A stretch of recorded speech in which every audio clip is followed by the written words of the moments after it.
Olá, estaremos meditando hoje aqui em João, capítulo 15, versículo 20. Lembre-se das minhas palavras que eu vos disse. Se perseguiram a mim, também perseguirão a vós. Se guardaram as minhas palavras, também guardarão a de vocês. Então, logo após nossa vinheta, estaremos meditando sobre este texto.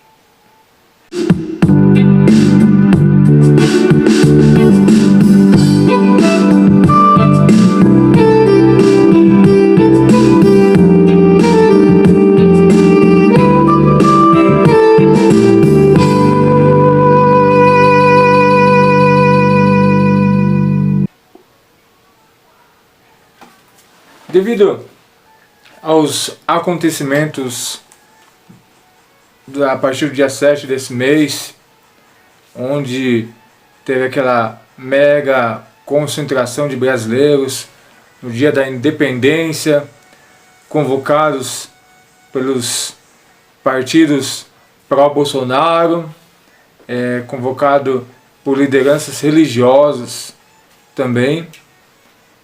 E o slogan utilizado pelas denominações cristãs é: vamos falar de política hoje para poder falar de Jesus amanhã. Você, no calor da emoção, você abraça a causa. Você vai, veste a camisa e participa do movimento. Mas se a gente parar, pensar e refletir, na verdade a igreja está agindo de forma errada. Por que digo isso? Porque a igreja precisava falar de Jesus para não precisar falar de política. Porque quando um governante ele conhece a Jesus, ou um político, ele não vai falar de política, ele vai praticar os ensinamentos de Jesus. Começa por aí. E se a igreja não pratica a ordem do mestre, não pratica os ensinamentos do mestre, a impressão que dá é que a igreja tem que correr atrás do prejuízo com as suas próprias forças. Jesus aqui, no versículo 20, nos adverte, falando que perseguirão a nós porque perseguiram a Ele. Por que perseguiram Jesus? O que levou a liderança religiosa daquela época a querer a cabeça de Jesus? Será que Jesus tentou fazer política? Será que Jesus tentou persuadir Herodes, persuadir Nicodemos? Tentou chegar a eles e ser mais influente que os religiosos daquela época? Foi isso, será que causou a revolta dos religiosos daquela época? Ao ponto de querer a cabeça de Jesus? São coisas aí que a gente precisa pensar no dia de hoje. Será que a igreja virou militante político? Será que foi isso o sonho de Jesus morrer naquela cruz, que demonstrasse que a igreja virasse no futuro um militante político? Jesus falou que se guardaram as minhas palavras, também vão guardar as vossas. E o que Jesus falou tanto ao ponto de falar que vão guardar as palavras dele? Jesus pregou desde o início sobre o reino dos céus, que ele ia morrer, que ele ia ressuscitar, e que a vontade de Deus era contrária à vontade dos religiosos daquela época. Nós precisamos refletir. Nós precisamos, como cristãos, como embaixadores dos céus aqui nessa terra, o que nós temos feito com a autoridade que o Evangelho nos proporcionou? O que nós temos feito com a autoridade que os céus nos confiou aqui na terra de sermos pregadores, anunciadores do reino dos céus. Jesus veio, os apóstolos vieram, passou-se aí mais de 2000 anos, a igreja continua aí de pé, passou por guerra, por terremoto, por perseguições políticas na Coreia, na China, no mundo árabe, até mesmo aqui no Brasil, talvez disfarçada, mas também sofreu as suas barreiras. Em nome do quê? Para quê? Será que anunciar Jesus deixou de ser a meta da igreja? Será que o que a igreja precisa hoje é de um novo Cristo, de um novo Deus? Porque o Jesus da cruz já não é mais tão popular, não é mais tão pop, não é mais um atrativo dentro da igreja, porque o Jesus da cruz, ele confrontava o meu pecado, confrontava a minha vontade, confrontava o meu querer, para que eu pudesse enxergar que eu estava errado, que eu precisava me arrepender e aceitar a condição de que eu sou pecador e que Jesus era o restaurador e o único suficiente Salvador. E hoje as denominações cristãs evangélicas agora são palanques, partidos políticos. Pastores, o que vocês acham que vocês fazendo isso, Deus olhando do céu, o que Ele pensa? Será que Ele está aprovando a nossa atitude? Será que as ações que nós temos tomado vai de fato contra o que o mundo está preparando para a volta de Jesus? A Bíblia nos fala que para Jesus voltar haverá rumores de guerra, fome, haveria terremotos, pais contra filhos, filhos contra pais. É bíblico. Nós não temos como conter isso. E se nós tentarmos sermos amigos do mundo, seremos inimigos de Deus? E de que lado nós queremos estar?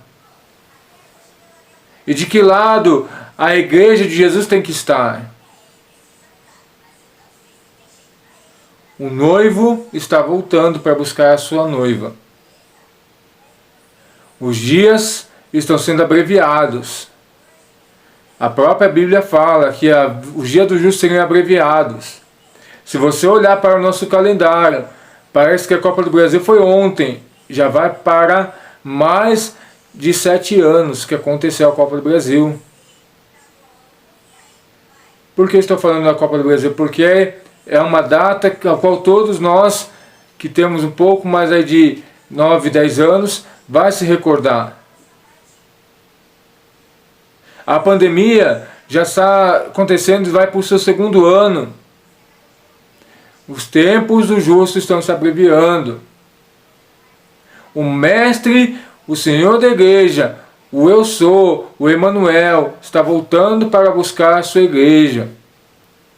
E o que nós como igreja estamos fazendo? Estamos demonstrando a luz de Jesus ou viramos militantes políticos? Vamos confrontar as nossas autoridades com argumentos do reino dos céus, dizendo que eles estão errados porque eles precisam ser resgatados, ser transformados pela graça de Jesus? Ou vamos confrontar as nossas autoridades com as próprias leis que eles criaram para beneficiar a eles? Nós vemos o nosso STF, eles mudam as leis conforme os próprios gostos, conforme a vontade e o entendimento deles. Talvez é por isso que a igreja quer segui-los, porque sabe que as leis de Deus não são alteráveis, não são imutáveis. É tempo de a gente despertar a nossa fé. É tempo de a gente se posicionar diante de Deus. E se nós desejamos de fato, ansiamos, Maranata, ora vem Senhor Jesus, está na hora de nós conhecermos esse Senhor Jesus. Não de palavras, mas com ações. Demonstrando, buscando, fazendo de tudo para resplandecer a sua glória, a sua luz, para que realmente quem nos cerca veja de fato que Jesus habita em nós. Jesus transformou a nossa vida, de quem a gente era para quem a gente é. Porque senão, nós seremos que nem o sino que ecoa o som vazio. E depois que para de vibrar, o som some. Jesus outra hora falou: para que serve uma candeia debaixo da cama, se não para nada? A candeia tem que ficar no lugar alto para iluminar o ambiente. Que essa palavra possa parecer dura a primeiro momento, mas necessária, porque o diabo não brinca, o inferno existe e ele se aproxima. O tempo de se arrepender é quando nós temos fôlego de vida nessa terra, porque a Bíblia fala que depois que a gente morre, segue-se juízo. Que Deus tenha misericórdia da nossa alma, dos nossos corações, que Ele possa realmente habitar e transformar as nossas vidas. E que esta palavra venha trazer reflexão sobre o seu coração. O que nós temos feito por Jesus? Não é mais pela igreja. Nós vemos que a igreja, que hoje se fala a igreja de Cristo, não é mais confiável. Não é mais confiável. Se a gente não olhar para a Bíblia, meditarmos e olharmos de fato o que Jesus espera de nós. Como diria o pastor José Bruno da Casa da Rocha, quando a gente lê a Bíblia, ela estraga a nossa religiosidade. Então, que a gente venha parar de ser religioso. Que a gente possa parar de viver a fé do irmão. Que a gente possa parar de viver a fé do pastor. E vamos aprender a ter a fé em Jesus. Porque eu tenho experiência com Jesus, porque eu vivo com Jesus. E desejar ter uma experiência íntima para com Jesus. Porque é isso que vai ser transformador.